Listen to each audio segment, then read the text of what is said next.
నమస్కారం, DTV news కి స్వాగతం. హెడ్లైన్ చూద్దాం.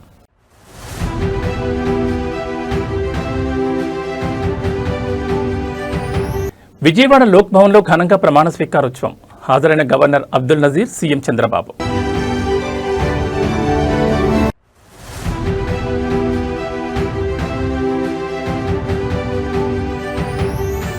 బళ్ళారిలో నిరంతరం అన్నా ఎన్టీఆర్ క్యాంటీన్. సరిహద్దు దాటినా తగ్గని ఎన్టీఆర్ అభిమానం.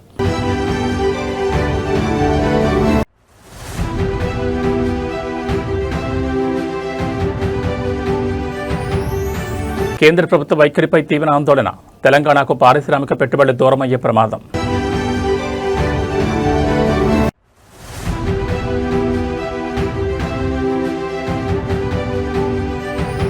మూసీ పునరుజ్జీవనంపై సీఎం రేవంత్ రెడ్డి సమీక్ష. అంతర్జాతీయ ప్రమాణాలతో రివర్ ఫ్రంట్ అభివృద్ధి. ఇక డీటెయిల్స్ చూస్తే ఆంధ్రప్రదేశ్ నూతన లోకాయుక్తగా హైకోర్టు విశ్రాంత న్యాయమూర్తి జస్టిస్ తల్లాప్రగడ మల్లికార్జునరావు ప్రమాణ స్వీకారం చేశారు. విజయవాడలోని లోక్ భవన్లో జరిగిన ఈ కార్యక్రమానికి రాష్ట్ర గవర్నర్ జస్టిస్ అబ్దుల్ నజీర్, ముఖ్యమంత్రి నారా చంద్రబాబు నాయుడు హాజరయ్యారు.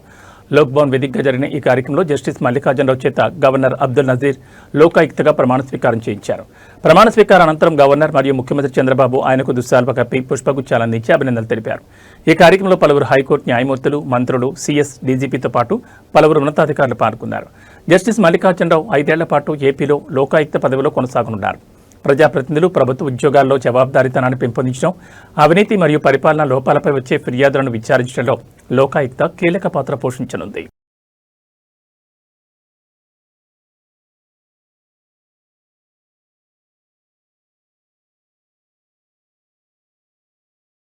భాషకు, సరిహద్దులకు అతీతంగా తెలుగువారి ఆత్మగౌరవాన్ని చాటి చెప్పిన మహానాయకుడు స్వర్గీయ నందమూరి తారక రామారావు. కర్ణాటకలోని బళ్ళారి తెలుగు ప్రజలు ఆయనపై చూపుతున్న అభిమానం, సొంత నిధులతో అన్నా ఎన్టీఆర్ క్యాంటీన్ నిర్వహిస్తూ తెలుగువారి సేవానిరతిని చాటుతున్న తీరు ఎంతో గొప్పది. బళ్ళారి ప్రాంతంలో ప్రభుత్వాల సాయం కోసం ఎదురుచూడకుండా తమ సొంత నిధులతో పేదల ఆకలి తీర్చేందుకు అన్నా ఎన్టీఆర్ క్యాంటీన్ నిరంతరం నిర్వహిస్తున్నారు. అంతేకాకుండా తమ నగరంలో ఎన్టీఆర్ సర్కిల్ ఏర్పాటు సాధించే వరకు పోరాడి దానికి సంబంధించిన అధికారిక జీవోను సైతం తీసుకురావడంలో బళ్ళారి తెలుగువారు విజయం సాధించారు. తమ ప్రీతమ నేత పేరును చిరస్థాయిగా నిలిపేందుకు వారు చూపిస్తున్న చొరవ అభినందనీయం. గతంలో నారా చంద్రబాబు నాయుడు అక్రమ అరెస్ట్ సమయంలో బళ్ళారి తెలుగు ప్రజలు రోడ్లపైకొచ్చి ఉద్యమించిన తీరు ప్రతి ఒక్కరికి స్ఫూర్తిదాయకంగా నిలిచింది. సరిహద్దు దాటి ఉన్న తెలుగు నేల రాజకీయ పరిణామాలు మరియు తెలుగువారి సంక్షేమం పట్ల తమకున్న అనుబంధాన్ని, ఐక్యతను చాటి చెప్తూ బళ్ళారి ప్రజలు నిలిచారు. 2023 సెప్టెంబర్ 9న మీ అందరు చూశారు, ఏం తప్పు చేయని మన నాయకుడిని ఎలా జైలుకు పంపించారో. బ్రహ్మణి కూడా ఒక మాట అనింది, గౌరవంగా బతికిన కుటుంబం మనం. ఈ రోజు రాజకీయాల వల్ల పెద్దయినా జైలుకి వెళ్లే పరిస్థితి వచ్చింది. రాజకీయాలు మనకు అవసరమా అని ఒక మాట అడిగింది. కానీ ఆనాడు కుటుంబానికి అండగా నిలబడింది మీరు. ఇదే గడ్డ నుంచి ధర్నా చేస్తాం జరిగింది. మీ అందరికి ఒక చిన్న కార్యక్రమం అనిపించవచ్చు. ఆనాడు బయటికి రావాలంటే భయపడే రోజులు. అలాంటిది మీరు బయటకు వచ్చి మొత్తం భారతదేశానికే కాదు ప్రపంచంలో ఉన్న తెలుగు వాళ్ళందరికీ మీరు స్ఫూర్తి ఇచ్చారు. మీ అందరు చిన్న కార్యక్రమం అవ్వచ్చు, కానీ ఆ రోజు రోడ్డు పైకి వచ్చారే, అది మాకు కొండంత బలం, ధైర్యం ఆనాడు మీరు ఇచ్చారు. అందుకే పిలిపిస్తున్నా, మీకు అండగా మేము నిలబడతాం. రండి, ఆంధ్ర రాష్ట్రానికి కూడా రండి, కలిసికట్టుగా ముందరికెళ్దాం. మా లక్ష్యం ఒకటే, తెలుగు జాతి ఎక్కడున్నా ఐక్యత అవసరం, కలిసికట్టుగా ముందరికెళ్లాల్సిన అవసరం. నిజంగానే మిమ్మల్ని అందరినీ అభినందించాల్సిన అవసరం చాలా చాలా ఉంది. ఎందుకంటే బెల్లారిలో ఏకంగా అన్న క్యాంటీన్ ఏర్పాటు చేసి సొంత నిధులు ఖర్చు పెట్టి ఈరోజు అన్న క్యాంటీన్ నడిపిస్తుంది ఇక్కడున్న తెలుగోలు. అంతేకాదు ఇక్కడున్న ప్రభుత్వంతో పోరాడి జియో తీసుకొచ్చి అన్నగారు పేరు పైన కూడా ఎన్టీఆర్ సర్కిల్ ఏర్పాటు చేశారంటే ఎంత చేసినా మీ రుణం తీర్చుకోలేం. వేదికమైన ఉన్న పెద్దలు, వేదిక ముందున్న మీరందరూ కూడా త్వరలో ఇక్కడ అన్నగారి విగ్రహం ఏర్పాటు చేయాల లక్ష్యంతో పనిచేస్తున్నారు. తప్పనిసరిగా తెలుగు జాతి ఆత్మగౌరవం, తెలుగు జాతి గుండె చెప్పుడంటే గుర్తొచ్చే ఒకే ఒక్క పేరు మన అన్న ఎన్టీఆర్. ఆయనకి అందించే ఘన నివాళి తెలుగులో ఎక్కడున్నా ఆయన విగ్రహం ఏర్పాటు చేస్తాం అనేది ఆయనకి ఇవ్వగలిగిన గౌరవం. కేంద్ర ప్రభుత్వం అవలంబిస్తున్న వైఖరి కారణంగా తెలంగాణ రాష్ట్రానికి రావాల్సిన భారీ పెట్టుబడులు దూరమయ్యే ప్రమాదం ఉందని ఆందోళన వ్యక్తమవుతోంది. రాష్ట్ర ప్రగతికి, పారిశ్రామిక అభివృద్ధికి కేంద్రం నుంచి ఆశించిన స్థాయిలో సహకారం అందకపోవడంపై తీవ్ర అభ్యంతరం వ్యక్తమవుతోంది. తెలంగాణ హక్కుల సాధన కోసం, రాష్ట్ర అభివృద్ధి కోసం కేంద్రంపై గట్టి ఒత్తిడి తెస్తామని స్పష్టం చేశారు. దేశంలోనే వేగంగా అభివృద్ధి చెందుతున్న తెలంగాణకు మౌలిక వసతులు, పారిశ్రామిక ప్రోత్సాహకాలు మరియు ప్రాజెక్టుల అనుమతుల్లో కేంద్రం ఆలస్యం చేస్తోందని ఆరోపణలు వెల్లువెత్తుతున్నాయి. అంతర్జాతీయ కంపెనీలు రాష్ట్రంలో పెట్టుబడులు పెట్టేందుకు ముందుకు వస్తున్నప్పటికీ కేంద్ర ప్రభుత్వ విధానాల వల్ల ఆ అవకాశాలు చేజారిపోయే ప్రమాదం ఉందని ఆందోళన వ్యక్తం చేస్తున్నారు. నిధుల కేటాయింపులు, బడ్జెట్ కేటాయింపుల్లోనూ తెలంగాణకు తీవ్ర అన్యాయం జరుగుతోందని మండిపడ్డారు. రాష్ట్ర ప్రయోజనాల విషయంలో రాజీ పడేదే లేదని, తెలంగాణకు రావాల్సిన ప్రాజెక్టులు, నిధుల సాధన కోసం కేంద్రంపై నిరంతరం ఒత్తిడి తెస్తామని స్పష్టం చేశారు. అవసరమైతే పార్లమెంట్ వేదికగా మరియు ఢిల్లీ స్థాయిలో తమ నిరసనను వ్యక్తం చేసి రాష్ట్ర హక్కులను కాపాడుకుంటామని హెచ్చరించారు. నువ్వే చెప్పాలి. ఇప్పుడు ఇంటర్నల్ కారణం ఇన్వెస్టిగేటివ్ జర్నలిస్ట్గా నువ్వు చెప్పాలి. ఈరోజు తెలంగాణకు జరిగిన నాకు వ్యక్తిగతమైన పర్యటన కాదు, వ్యక్తిగతంగా నాకు అక్కడ వెళ్ళడానికి చేయడానికి ఇప్పుడు కొత్తగా ఏం నేను అమెరికా చూడటం లేదు, మొదటిసారి కాదు, ఇది చివరిసారి కాదు. కానీ ప్రభుత్వము, కేంద్ర ప్రభుత్వం రాష్ట్ర ప్రభుత్వానికి అనుమతి నిరాకరించడం ద్వారా మంచి యూనివర్సిటీలను పేదల కోసం తెచ్చే అవకాశం కోల్పోతున్నాం, మంచి క్రీడలకు సంబంధించిన పెట్టుబడులు ఆకర్షించలేకపోతున్నాం. తెలంగాణ రాష్ట్రంలో విదేశీ పెట్టుబడులను ఆకర్షించడానికి ఇది అంతరాయంగా మారుతుంది. ఇదే మా ఆవేదన, ఇదే మా ఆక్రోశం. కేంద్ర ప్రభుత్వానికి వ్యతిరేకంగా we are registering our protest against government of India.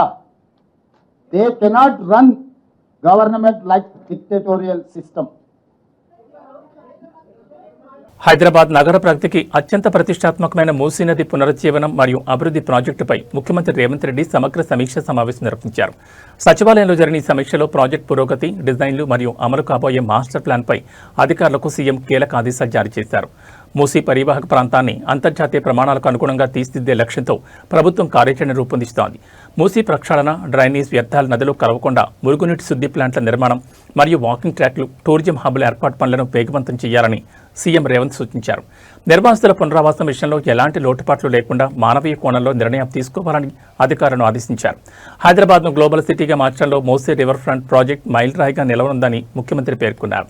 నిధుల సమీకరణ, పీపీపీ నమూనాలో చేపట్టాల్సిన పనులు మరియు వివిధ దశల్లో పూర్తి చేయాల్సిన లక్ష్యాలపై అధికారులతో సుదీర్ఘంగా చర్చించారు. పనుల నాణ్యత, కాలపరిమితి విషయంలో ఎక్కడా రాజీ పడొద్దని సీఎం స్పష్టం చేశారు.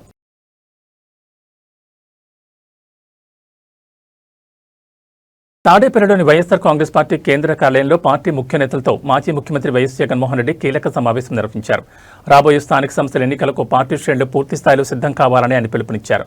స్వేచ్ఛగా, నిష్పక్షపాతంగా ఎన్నికలు జరిగితే కూటమి ప్రభుత్వానికి ఓటమి తథ్యమని వైఎస్ జగన్ స్పష్టం చేశారు. కూటమి 2 ఏళ్ల పాలనలో అన్ని వైఫల్యాలే కనిపిస్తున్నాయని, ప్రజలు ఇప్పుడు గత వైఎస్ఆర్సీపీ 5 ఏళ్ల సంక్షేమ పాలనతో పోల్చి చూస్తున్నారని వైఎస్ జగన్ పేర్కొన్నారు. స్థానిక సంస్థలకు ప్రత్యక్ష ఎన్నికలు జరిగే అవకాశం ఉన్నందున ప్రతి నియోజకవర్గంలో బలమైన అభ్యర్థులను రంగంలో దింపాలని ఆదేశించారు. ఎక్కడా ఏకగ్రీవ ఎన్నికలకు తావివ్వకుండా ప్రతి స్థానంలోనూ వైఎస్ఆర్సీపీ అభ్యర్థులు గట్టిగా పోటీ చేయాలని స్పష్టం చేశారు. ఎన్నికలు ఎదుర్కొనేందుకు ప్రతి నియోజకవర్గంలో legal cell, media cell, social media విభాగాలను పటిష్టం చేయాలని దిశానిర్దేశం చేశారు. సెప్టెంబర్ 5 నుంచి వరుసగా జిల్లా, నియోజకవర్గ, మండల స్థాయి సమావేశాలు నిర్వహిస్తామని, సెప్టెంబర్ 23 నుంచి వెన్నుపోటు పార్టీ, వెన్నుపోటు పాలన బుక్లెట్తో ఇంటింటి ప్రచారం చేపట్టనున్నట్లు జగన్ వెల్లడించారు. కాళేశ్వరం ప్రాజెక్టు పరిధిలోని మేడిగడ్డ, సుందేళ్ల, అన్నారం బ్యారేజీల వద్ద నీటిని లిఫ్ట్ చేయకుండా కాంగ్రెస్ ప్రభుత్వం రైతుల జీవితాలతో ఆడుకుంటోందని బీఆర్ఎస్ సీనియర్ నేత, మాజీ ఎమ్మెల్యే గండ్ర వెంకటరమణారెడ్డి తీవ్రస్థాయిలో ధ్వజమెత్తారు. నాణ్యత పరంగా బ్యారేజీలు బాగున్నాయని వివిధ సంస్థలు స్పష్టం చేసినప్పటికీ నీళ్లను ఎత్తిపోయిపోవడం దారుణమన్నారు. గడచిన 3 ఏళ్లుగా మేడిగడ్డ వద్ద నీటిని లిఫ్ట్ చేయనందుకు ముఖ్యమంత్రి రేవంత్ రెడ్డి ముక్కు నేలకు రాసి ప్రజలకు క్షమాపణ చెప్పాలని డిమాండ్ చేశారు. రేవంత్ సీఎం కావడమే రాష్ట్ర రైతులకు పెద్ద శాపంగా మారిందని ఆరోపించారు. సైన్యంలో పనిచేసిన అనుభవం ఉన్న నీటిపారుదల శాఖ మంత్రి ఉత్తమ్ కుమార్ రెడ్డికి కనీస మానవత్వం, ఇంగిత జ్ఞానం లేదా అని ప్రశ్నించారు. సాగునీరు అందక రైతులు తీవ్ర అల్లాడుతుంటే ప్రభుత్వం ఏమాత్రం పట్టించుకోవడం లేదని మండిపడ్డారు. రైతుల కష్టాలు తీర్చడం పక్కనబెట్టి కమిషన్లు, దందాలు, వాటాల కోసం కాంగ్రెస్ నాయకులు తమలో తాము కొట్టుకుంటున్నారని విమర్శించారు. కాంగ్రెస్ ప్రభుత్వానికి ఓట్లెత్తిన పాపానికి తెలంగాణ ప్రజలు, రైతాంగం తీవ్ర శిక్ష అనుభవిస్తున్నారని ఆవేదన వ్యక్తం చేశారు. తక్షణమే నీటిని లిఫ్ట్ చేసి సాగునీటిని విడుదల చేయాలని డిమాండ్ చేశారు. ఈరోజు రాష్ట్రంలో ఉండేటువంటి వర్షాల పరిస్థితి చాలా తీవ్రమైనటువంటి గందరగోళం. వాతావరణ శాఖ ఏమో మంచి వర్షాలు పడతాయి, అలర్ట్ జారీ చేస్తున్నారు. కానీ నేను ఒక గ్రామీణ ప్రాంతం నుంచి ప్రాతినిధ్యం వహిస్తూ ఉన్నా. అది కూడా ఎక్కువ వర్షపాతం నమోదవుతుంది అనుకునే భూపాలపల్లి, ములుగు పరిసర ప్రాంతాల్లో కూడా ఆశించిన స్థాయిలో వర్షాలు లేవు. దురదృష్టం కొద్దీ రాష్ట్రంలో ప్రజలు అనుకున్నారు ఒక మార్పు అనుకుంటే రేవంత్ రెడ్డి గారిని ముఖ్యమంత్రిగా చేయడం ఈ ప్రజలు చేసుకున్నటువంటి పాపంగా కనబడతా ఉన్నది. రేవంత్ రెడ్డిని ముఖ్యమంత్రి చేయడం రైతులు చేసుకున్నటువంటి ఒక పెద్ద పాపం అయిపోయింది. ఈ రోజు ఇంత వాతావరణ పరిస్థితులు ఎలినో పరిస్థితులు ఉన్నాయని చెప్పినా కాళేశ్వరం ప్రాజెక్టును ఆయన ముఖ్యమంత్రి అయిన సందర్భం నుంచి ఆయన కాకముందుతోనే రాజకీయాల్లో వాడుకున్నాడు. 1,00,000 కోట్ల అవినీతి జరిగింది, ఈ ప్రాజెక్టు నిరుపయోగమైందని చెప్పి మాటలు మాట్లాడితే అదే సందర్భంలో 2 బ్లాక్స్ క్రాక్ చేయడం, ఇక దాన్ని మొత్తం కూడా కాళేశ్వరం కూలేశ్వరం అని చెప్పింది. మరి ఇప్పటికీ కేంద్ర ప్రభుత్వ సంస్థలు ఇద్దరు కూడా కలిసి నాటకం ఆడినారు. ఇటు కేసీఆర్ గారిని ఇమేజ్ని డ్యామేజ్ చేయాలని, మరి తెలంగాణ రైతుల నోట్లో మట్టి కొట్టి తెలంగాణ రైతులను నిరాశపరిచి 3 సంవత్సరాలు దాన్ని రాజకీయం కొరకు వాడుకున్నారు. నిన్ననే మరి మొన్న 3-4 రోజుల క్రితమే రిపోర్ట్ కూడా ఇవ్వడం జరిగింది. సెంట్రల్ మరి సంబంధించినటువంటి పూణేలో ఉండేటువంటి సంస్థ మొత్తం కూడా దాని యొక్క కాంక్రీట్ యొక్క నమూనాలు సేకరించి అన్నారం, సుందిల్లా, మేడిగడ్డ, అన్నారం సుందిల్లా ఇంటాక్ట్ ఉన్నాయి, దాంట్లో ఏం ప్రాబ్లం లేదు. మరి మేడిగడ్డలో 2 బ్లాక్స్ క్రాక్స్ ఇచ్చినాయని చెప్పి రిపోర్ట్ ఇచ్చింది. మరి ఇచ్చిన తర్వాత కూడా ఈ రాష్ట్రంలో మంత్రివర్గంలో చాలా సీనియర్ మంత్రులు ఉన్నారు. రేవంత్ రెడ్డి కంటే చాలా సీనియర్స్ ఉన్నారు. చెప్పాలంటే రేవంత్ రెడ్డి సబ్ జూనియర్, జూనియర్లో జూనియర్. యాక్సిడెంటల్గా ఆయనకు అదృష్టం కలిసి ముఖ్యమంత్రి అయ్యాడు. ఈరోజు ఇరిగేషన్ శాఖ మంత్రి ఉన్నటువంటి ఉత్తమ్ కుమార్ రెడ్డి నేను అడుగుతా ఉన్నా, మీరు భారతదేశంలో ఎయిర్ ఫోర్స్లో దేశాన్ని రక్షించడానికి ఉద్యోగం చేసిళ్ళు, పైలట్గా సేవలు అందించిళ్ళు, కెప్టెన్గా మీరు పనిచేసిళ్ళు. మీకైనా దేశభక్తి, సమాజం పట్ల, రైతుల పట్ల ప్రేమ ఉండాలి కదా. మీ ముఖ్యమంత్రి మాట్లాడమన్న దాంట్లో మాట్లాడి డూడు బస్మనలో కాదు. నిజంగా మీరు రైతాంగ కుటుంబం నుంచి వచ్చిన వాళ్ళే. అదే రైతాంగ కుటుంబం నుంచి వచ్చిన వాళ్ళు చాలామంది శాసనసభ్యులు ఉన్నారు, మంత్రులు ఉన్నారు, పార్లమెంట్ సభ్యులు ఉన్నారు. ఎందుకు మీరు ఈరోజు మాట్లాడడం లేదు? ఇంత రైతులు నిరాశపడుతుంటే, వర్షాలు లేక బాధపడుతుంటే, వేసిన నాట్లు ఎండిపోతాయని బాధపడతా ఉంటే, భవిష్యత్తు ఏందని బాధపడతా ఉంటే, నిరుపయోగంగా కాళేశ్వరంలో ఉండేటువంటి నీళ్ళన్నీ కూడా కిందికి పోతా ఉంటే ఎందుకు మీరు మౌనంగా ఉంటా ఉన్నారు? మీరు ఎందుకు మాట్లాడడం లేదు? మీరు తెలంగాణ రైతుల పట్ల మీరు ఎందుకు అంకిత భావం లేదని చెప్పి నేను ఈరోజు మంత్రులను ప్రశ్నిస్తా ఉన్నా. ఈరోజు ఉదయం 9:30కు 1,01,530 క్యూసెక్ల నీళ్లు డౌన్ స్ట్రీమ్లోకి పోతా ఉన్నాయి. ఎన్ని రోజులు చెప్తారు ఈ కాళేశ్వరాన్ని పెట్టుకొని రాజకీయం చేస్తారు? నిజంగా రేవంత్ రెడ్డి ప్రభుత్వం చేసినటువంటి తప్పిదాలకు 3 సంవత్సరాల నుంచి రైతులకు గోస పెడుతున్న దానికి ఈ రోజు బేషరతుగా క్షమాపణ చెప్పినా, ముక్కు నేలకు రాసినా ఈ క్షమాపణ తీరదు. ఎందుకంటే అంత పెద్ద మొత్తంలో రైతులకు అన్యాయం చేస్తున్నది ఈనాటి ప్రభుత్వం. మీకు ఓట్లేసిన పాపానికి రైతులు ఇంత బాధపడాలా, ఇంత కష్టపడాలా? ఇప్పటికైనా మీనమేషాలు లెక్కించకుండా తక్షణమే కాళేశ్వరం ప్రాజెక్టుకు సంబంధించినటువంటి పంప్స్ ఆన్ చేయండి. తెలంగాణ కాంగ్రెస్ పార్టీలో తీవ్ర చర్చనీయాంశంగా మారిన మంత్రి కొండా సురేఖ ప్రణాళిక సంఘం ఉపాధ్యక్షులు చిన్నారెడ్డి వ్యవహారంలో టీపీసీసీ క్రమశిక్షణ కమిటీ తమ నివేదికను పూర్తి చేసింది. హైదరాబాద్లో టీపీసీసీ అధ్యక్షుడు మహేష్ కుమార్ గౌడ్ను కలిసిన కమిటీ బాధ్యులు నివేదికను ప్రత్యక్షంగా అందజేశారు. టీపీసీసీ క్రమశిక్షణ committee chairman Mallu Ravi, vice chairman Shyam Mohan కలిసి టీపీసీసీ అధ్యక్షులు మహేష్ కుమార్ గౌడ్కు ఈ సమగ్ర నివేదికను సమర్పించారు. మంత్రి కొండా సురేఖ చేసిన కొన్ని వ్యాఖ్యలు, అలాగే చిన్నారెడ్డికి సంబంధించిన అంశాలపై వచ్చిన అభ్యంతరాలు, ఫిర్యాదులను పరిశీలించిన క్రమశిక్షణ కమిటీ పూర్తి స్థాయిలో అధ్యయనం చేసి ఈ రిపోర్టును తయారు చేసింది. పార్టీ క్రమశిక్షణ, అంతర్గత సమన్వయం దెబ్బతినకుండా ఉండేందుకు నివేదికలోని ముఖ్యాంశాల ఆధారంగా టీపీసీసీ చీఫ్ మరియు కాంగ్రెస్ అధిష్టానం తదుపరి చర్యలు తీసుకోనున్నారు. సదరు నేతల నుంచి వివరణ కోరతారా లేదా హెచ్చరికలు జారీ చేస్తారా అనే అంశంపై కాంగ్రెస్ వర్గాల్లో తీవ్ర ఉత్కంఠ నెలకొంది.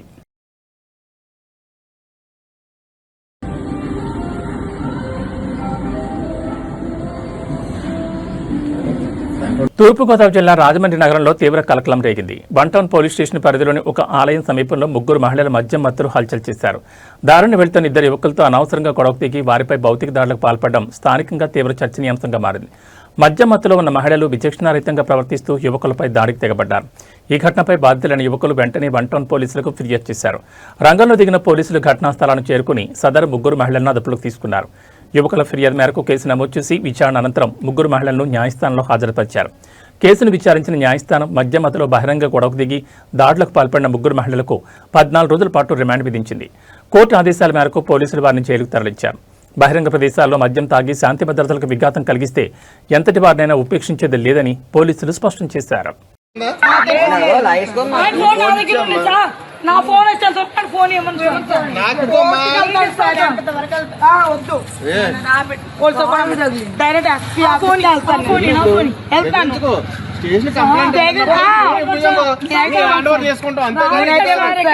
ఇప్పుడు వీళ్ళకి సంబంధించిన విషయం, వీళ్ళకి సంబంధించిన విషయం. వీళ్ళ దగ్గరకు వచ్చిన వాళ్ళకి మేము రాలేదు సార్, రోడ్ సైడ్ వస్తున్నాం, మేము బండి తీసుకుని వస్తున్నాం. మొత్తం హ్యాండ్ అంతా మొత్తం సీసీ ఫోటోస్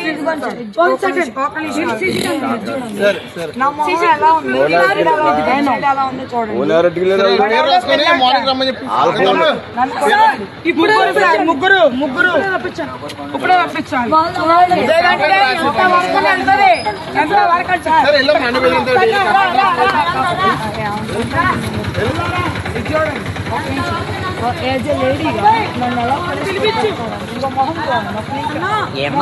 మిమ్మల్ని కొడుతుంటే ఎవరు కాపాడారు? ఎవరు కాపాడారు? ఎవరు? వాళ్ళు ఎవరు కాదు. మిమ్మల్ని కొడుతుంటండి ఎవరు కాపాడారు? మిమ్మల్ని కొడుతుంటే ఎవరు కాపాడారు? మిమ్మల్ని కొడుతుంటే నేనే కదా కాపాడాను. మిమ్మల్ని కాపాడింది ఎవరు? నేనే కదా కాపాడాను. వాళ్ళు కొడుతుంటే నేనే కదా కాపాడాను. నేను రెస్పాన్సిబుల్ అంటే నా సెల్లాలు కట్టుకెళ్ళిపోతారమ్మా. మిమ్మల్ని కొడుతుంటే నేను ఆఫ్ చేసి నేను చూసుకుంటున్నాను. ఎందుకు షూటింగ్ మీకు ఆల్రెడీ వాడు పర్సన్ తెలుసుంటాడు కదా, ఎందుకు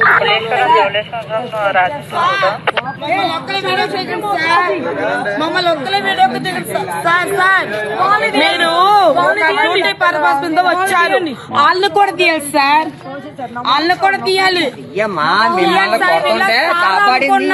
మందు అమ్ముకున్నారు, వీళ్ళు మొత్తం అమ్ముకున్నారు. ఒక గంజాయి బ్యాచ్ రోడ్ మీద సైడ్ దింపొచ్చారు. నాకేం తెలుసు?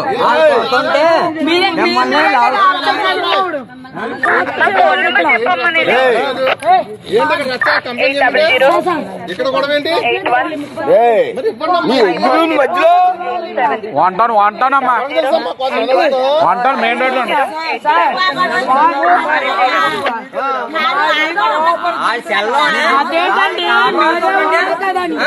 మిమ్మల్ని కాపాడుతుంటే నా సెల్ ఆగిస్తున్నావు నువ్వు.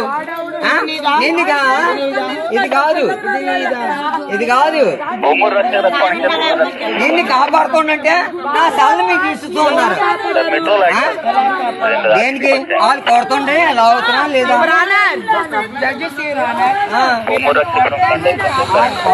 నేను మామూలుగా సూర్యాపేట జిల్లాలో అత్యంత విషాదకర ఘోర రోడ్డు ప్రమాదం చోటు చేసుకుంది. కోదాడ మండలం ద్వారకుంట సమీపంలో ఆగి ఉన్న కంటైనర్ను వేగంగా వచ్చిన ప్రైవేట్ ట్రావెల్స్ బస్సు ఢీకొట్టడంతో 5 ప్రయాణికులు అక్కడికక్కడి దుర్మరణం చెందారు. ప్రమాద తీవ్రతకు మరో 20 మంది ప్రయాణికులు తీవ్రంగా గాయపడ్డారు. హైదరాబాద్ నుంచి ఏలూరు వెళ్తున్న బస్సు ద్వారకుంట వద్దకు రాగానే రహదారి పక్కన నిలిపి ఉంచిన కంటైనర్ను బలంగా ఢీకొట్టింది. ఢీకొట్టిన తీవ్రతకు బస్సు ముందు భాగం పూర్తిగా నుజ్జునుజ్జై కంటైనర్ కిందకు దూసుకెళ్లింది. నిద్రమత్తులో ఉన్న ప్రయాణికులు తీవ్ర దిగ్భ్రాంతికి గురయ్యారు. బస్సు శకలాల మధ్య ఇరుక్కుపోయిన బాధితులను కాపాడమంటూ చేసిన ఆర్తనాదాలతో ఘటనా స్థలం భయాందోళనగా మారింది. సమాచారం అందుకున్న వెంటనే స్థానికులు పోలీసులు ఘటనా స్థలానికి చేరుకుని సహాయక చర్యలు చేపట్టారు. జేసీబీ సాయంతో బస్సును పక్కకు తొలగించి శకలాల్లో ఇరుక్కున్న వారిని బయటకు తీశారు. గాయపడిన 20 మందిని వెంటనే సమీపంలోని కోదాడ మరియు సూర్యాపేట ప్రభుత్వ ఆసుపత్రులకు తరలించి చికిత్స అందిస్తున్నారు. ప్రమాదానికి అతివేగమా లేక నిద్రమత్తు కారణమా అనే కోణంలో పోలీసులు కేసు నమోదు చేసి విచారణ జరుపుతున్నారు.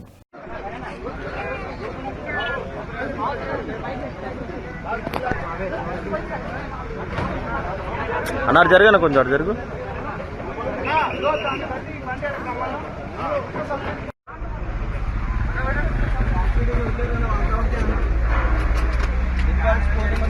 అన్న ఈ సీట్ మధ్య ఉన్నారా? ఈ సీట్ల మధ్య ఉన్నారా? ఓకే. దేశంలో H1N1 ఫ్లూ కేసులు నమోదవుతున్న నేపథ్యంలో Indian council of medical research director general doctor Rajiv Bahal కీలక ప్రకటన చేశారు. H1N1 అనేది ఒక సాధారణ సీజనల్ ఫ్లూ అని, దీని పట్ల ప్రజలు అనవసరంగా భయాందోళన చెందాల్సిన అవసరం లేదని స్పష్టం చేశారు. H1N1 బారిన పడిన బాధితులు తగిన విశ్రాంతి మరియు చికిత్సతో కొద్ది రోజుల్లోనే పూర్తిగా కోలుకుంటారని ICMR-DG తెలిపారు. ప్రతి ఒక్కరూ వ్యక్తిగత పరిశుభ్రతను పాటించాలని, చేతులను తరచూ శుభ్రం చేసుకోవాలని సూచించారు. జ్వరం, దగ్గు, జలుబు వంటి లక్షణాలు ఉన్నవారు ఇతరులకు వ్యాపించకుండా కొద్ది రోజుల పాటు దూరంగా ఉండాలని కోరారు. దేశంలో ఫ్లూ పరిస్థితిని ఐసీఎంఆర్ మరియు కేంద్ర ఆరోగ్య మంత్రిత్వ శాఖ నిరంతరం పర్యవేక్షిస్తున్నాయని తెలిపారు. తుమ్మినప్పుడు, దగ్గినప్పుడు రుమాలు అడ్డుపెట్టుకోవడం ద్వారా ఈ వైరస్ వ్యాప్తిని సులభంగా అరికట్టవచ్చని, చిన్నపిల్లలు మరియు వృద్ధులు తగిన జాగ్రత్తలు తీసుకోవాలని సూచించారు. इस वक्त जो फ्लू के केसेस हो रहे हैं उनमें से अधिकतम केसेस जो हैं वो बहुत माइल्ड हैं और सेल्फ लिमिटिंग हैं और कुछ दिनों में स्वयं ही ठीक हो जाएंगे। सिर्फ सीवियर केसेस जो अगर कोई होता है तो उसमें कुछ इलाज की ज़रूरत पड़ेगी, जो कि अस्पतालों में जाना पॉसिबल हो सकता है कहीं हो तो। लेकिन आप सब क्या कर सकते हैं? यदि आप बीमार हैं तो कोशिश करें कि 2-3 दिन जब आप बीमार होते हैं, जब आपको खांसी, जुकाम, गले में दर्द, बुखार या शरीर दुखता है, वो पहले 2-3 दिन जो हैं ज़्यादा लोगों से ना मिलें और रेस्ट करें। और उसको अगर आप मिलें तो थोड़ा सा डिस्टेंस उनसे बना के रखें, लोगों के बहुत पास ना जाएं। यदि खांसी करें या छींकें तो अपने फेस को, अपने मुंह को और नाक को कवर कर लें जिससे कि ये फैले नहीं। बार बार अपने हाथ धोएं। और बाकी लोग भी जो बीमार नहीं भी हैं, जिनको फ्लू नहीं है, वो भी अपना हाथ दिन में कई बार अगर धोएंगे और थोड़ा सा डिस्टेंस बना के रखेंगे दूसरे लोगों के से जिनको जो खांसी आ रही है या ज़ुकाम है या बुखार है, तो वायरस जो है वो कम फैलेगा। यदि आप लोग ये चीज़ों के ऊपर ध्यान दें तो आपको फ्लू होने का चांस कम हो जाएगा। लेकिन किसी भी तरह की इस वक्त चिंता की आवश्यकता नहीं है इस बीमारी की वजह से। ये एक सीजनल बीमारी है, सीजनल फ्लू है और इस वक्त ये मानसून की पीक है और उसके ऊपर हम लोग आईसीएमआर से, मिनिस्ट्री ऑफ हेल्थ से पूरी सिचुएशन के ऊपर पूरा ध्यान से उसको मॉनिटर कर रहे हैं। लेकिन एज सिटीजन्स आपको इस वक्त इस चीज़ की किसी प्रकार की गहरी चिंता या चिंता करने की आवश्यकता नहीं है। హైదరాబాద్ బులియన్ మార్కెట్లో పసిడి, వెండి ధరల పరుకు కాస్త విరామం ఇచ్చాయి. నేడు మార్కెట్లో బంగారం, వెండి రేట్లు స్థిరంగా కొనసాగుతుండటంతో కొనుగోలుదారులు ఊపిరి పీల్చుకుంటున్నారు. ప్రధాన నగరాల్లోని ప్రధాన పసిడి వర్తకుల సమాచారం ప్రకారం వివరాలు చూస్తే హైదరాబాద్ బులియన్ మార్కెట్లో 24 క్యారెట్ల 10 గ్రాముల మేలిమి బంగారం ధర 1,63,750 వద్ద స్థిరంగా కొనసాగుతోంది. అలాగే ఆభరణాల తయారీకి ఉపయోగించే 22 క్యారెట్ల 10 గ్రాముల పసిడి ధర 1,50,100 రూపాయల వద్ద నమోదైంది. అంతర్జాతీయ మార్కెట్ హెచ్చుతగ్గులు మరియు ద్రవ్యోల్బణ ప్రభావంతో పసిడి ధరలు ఈ స్థాయిలో స్థిరపడ్డాయి. మరోవైపు వెండి ధరలు కూడా స్థిరంగానే ఉన్నాయి. కిలోగ్రాము వెండి రేటు 2,65,000గా ఉంది. అయితే తెలుగు రాష్ట్రాల్లో ప్రాంతాన్ని బట్టి, వర్తకులను బట్టి స్థానిక పన్నుల కారణంగా రేట్లలో స్వల్ప తేడాలుండే అవకాశం ఉంది. తెలంగాణ రాష్ట్రంలో ఇవాళ కూడా వర్షాలు కొనసాగే అవకాశం ఉందని హైదరాబాద్ వాతావరణ కేంద్రం తెలిపింది. రాష్ట్రంలోని పలు జిల్లాల్లో ఉరుములు, మెరుపులు, ఈదురుగాలతో కూడిన వర్షాలు కురిసే అవకాశం ఉందని పేర్కొంటూ పలు జిల్లాలకు ఎల్లో అలర్ట్ జారీ చేసింది. గ్రేటర్ హైదరాబాద్ మరియు పరిసర ప్రాంతాలైన మేడ్చల్, మల్కాజ్గిరి, వికారాబాద్, రంగారెడ్డి, సంగారెడ్డి, మెదక్, కామారెడ్డి, మహబూబ్ నగర్, వనపర్తి, నారాయణపేట, జోగులాంబ, గద్వాల జిల్లాల్లో ఉరుములతో కూడిన వర్షాలు పడే అవకాశం ఉంది. వాతావరణంలో వచ్చిన మార్పుల కారణంగా నిమిషాల వ్యవధిలోనే మబ్బులు కమ్మి వర్షం కురిసే అవకాశం ఉందని అధికారులు వెల్లడించారు. మరోవైపు కొమరంభీం, ఆసిఫాబాద్, మంచిర్యాల, నిర్మల్, నిజామాబాద్, జగిత్యాల, రాజన్న సిరిసిల్ల, కరీంనగర్, పెద్దపల్లి, జయశంకర్, భూపాల్పల్లి, ములుగు, భద్రాద్రి కొత్తగూడెం, ఖమ్మం జిల్లాలకు వాతావరణ శాఖ ఎల్లో అలర్ట్ జారీ చేసింది. లోతట్టు ప్రాంతాల ప్రజలు మరియు వాహనదారులు ప్రయాణాలు చేసే సమయంలో తగిన జాగ్రత్తలు వహించాలని, అత్యవసరమైతే తప్ప బయటకు రాకూడదని అధికారులు సూచిస్తున్నారు. ఇవి బులెటిన్ విశేషాలు. నమస్కారం.